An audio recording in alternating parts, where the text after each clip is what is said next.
Hello, nice to meet you. My name is Quintiera Hatley, and today's interview objective is to get to know what is shaping and influencing to help you um, build your vision of success. Thank you. Well, I'm Sylvia and I'm happy to meet you. And what has shaped me has been my spirituality. It has been great role models. And I like to make a plan and then stick with it. Sometimes life throws you changes, but it's good to have a vision of what you'd like to see in the world and how you'd like to help. And then you're more likely to find success. Okay, so before we dig into more, on a scale from 1 to 10, 1 being the lowest, how are you feeling? I'm feeling 7. Yeah, I'm feeling like a 7. Okay, okay, we're gonna jump in then. So, what did you dream of being growing up, and has it changed or evolved? When I was growing up, I always wanted to be a writer and a filmmaker. And in many ways, I would say that it has evolved, but has never changed. I went to a special high school for vocational commercial art and learned how to tell stories visually. But I find in my work now, I do videos, I tell stories for organizations, including Elevate Energy, where I work. And in many ways, I can make little small films and continue to be able to appreciate and respect what is happening in people's lives and then find a way to tell that story. Um, my job allows me to do that. I'm a director of communications, marketing, and outreach, and we are trusted with the stories of the people that we serve. And then I'm trusted with telling the stories of my coworkers. So, in many ways, this is a great retirement, on my way to retirement job for me. It took a while to find the perfect place, but I think I did. Yeah, so before you kind of jumped into your journey to success, like what inspired you to want to reach your goals? Well, I think that reading helped me understand that there were things outside of my experience, outside of my family's experience, that there was a big world. And seeing people who looked like me, or even who didn't, but who did things that I wanted to do, inspired me. There's a saying, what one has done, others can follow. And so that those role models, those books and stories helped me to dream big. And then when I was able to travel to see the world from outside of the United States, definitely helped me later in life as a young adult uh, dream even bigger. Okay, I like that answer. So, I want to know what happened in your life that helped point you down your path. Was it like a life-changing success or an obstacle that you had to overcome? Like what experiences matter to you? Thank you. We all have experiences and obstacles, and I learned early through spirituality that it's not that you never have a problem, but it's how do you deal with it when one occurs.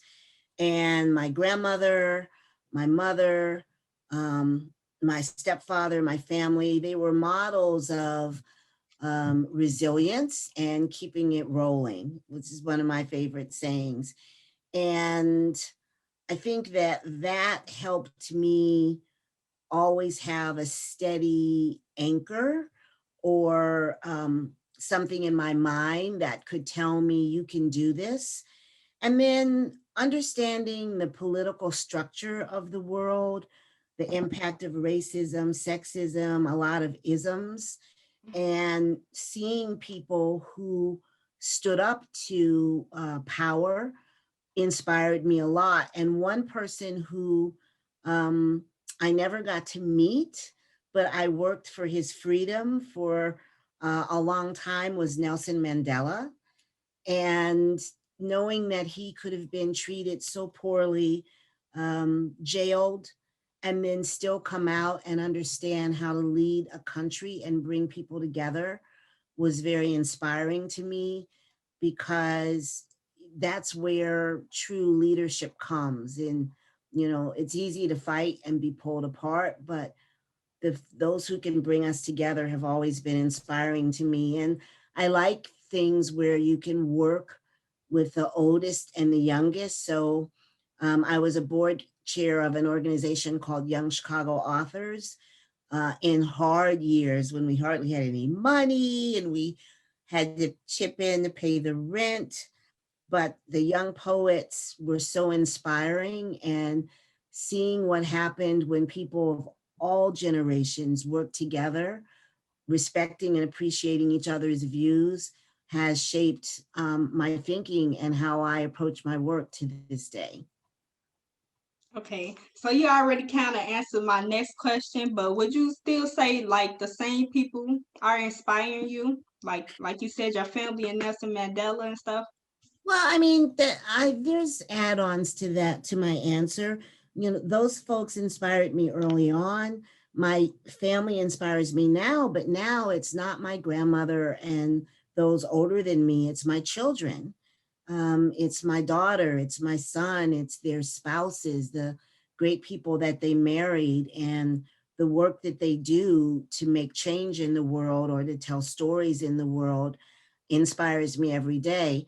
And as a boomer, I'm inspired by millennials and by younger people who are demanding change and want to fix some of the problems that my generation caused. So I find, lots of inspiration outside of that. Okay. um. Okay, I just love that. I just love it because some people like see like what young people doing now is not inspirational. They feel like we should kind of back down a little bit. But my next question is, what are some qualities or traits that you have that you think are helping you to reach to your version of success? Thank you. And I'm glad that you appreciate the thoughts about young people, but curiosity, enthusiasm. I'm super, super nosy. I spent part of my life in journalism.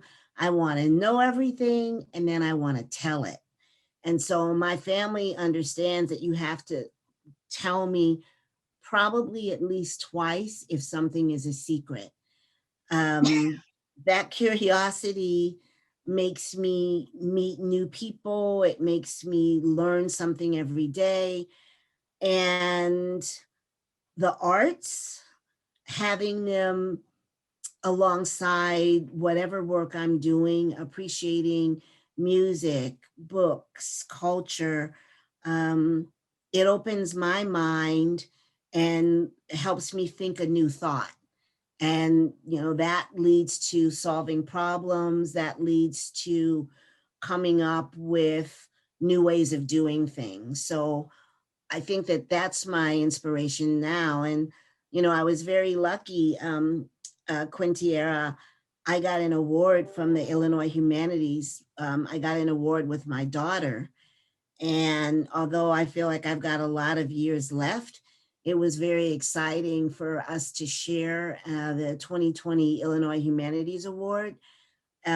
She's new in her career, and I have more years behind me than ahead, but it is wonderful to be able to share something from our different perspectives. And so different perspectives and being able to see from someone else's viewpoint is also something that I value. Okay. Yeah, me personally, I agree because like when you can see stuff from other people's point of view and you can kind of like point out the stuff that they missing out, like that they not seeing, it really make a difference. It do. Okay, but I read in your bio that you help implement strategic plans for nonprofits. I want to know, how did you develop the skills to help others succeed, and did it come natural? Thank you. When I was a child, my mother, she did a couple of things. In our family, young people are respected. You weren't told young people are to be seen and not heard.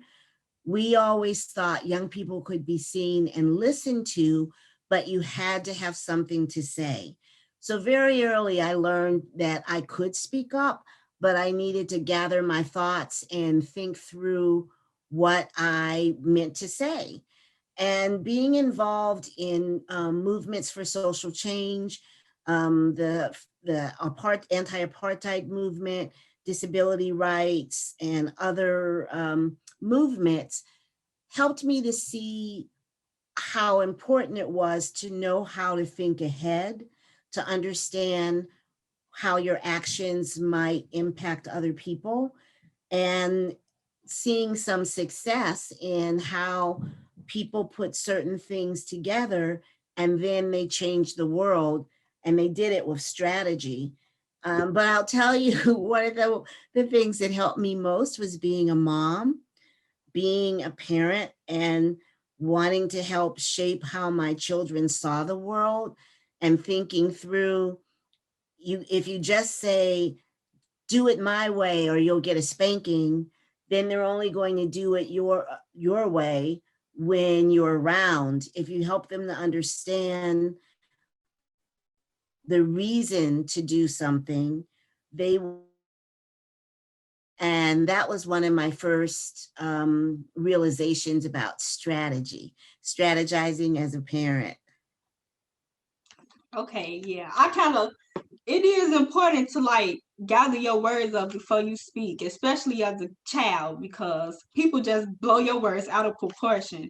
But what do you most want to achieve in your lifetime, and what are some things you hope people say about you?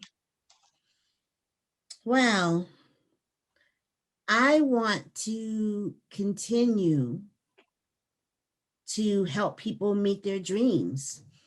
Um, I've had a lot of jobs, everything from washing sailboats to working for world class theater, Steppenwolf Theater here in Chicago, to working for the government of Mozambique, uh, radio stations, TV, all of those things.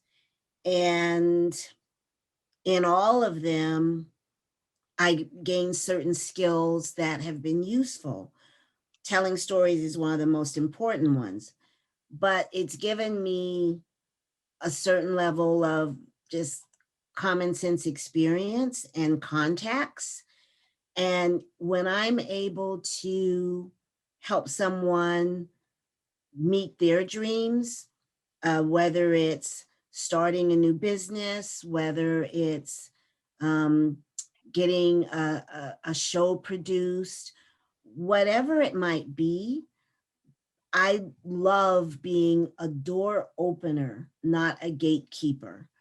There is a lot of people in the world that I'll let you in, but not you. You're worthy, you're not worthy.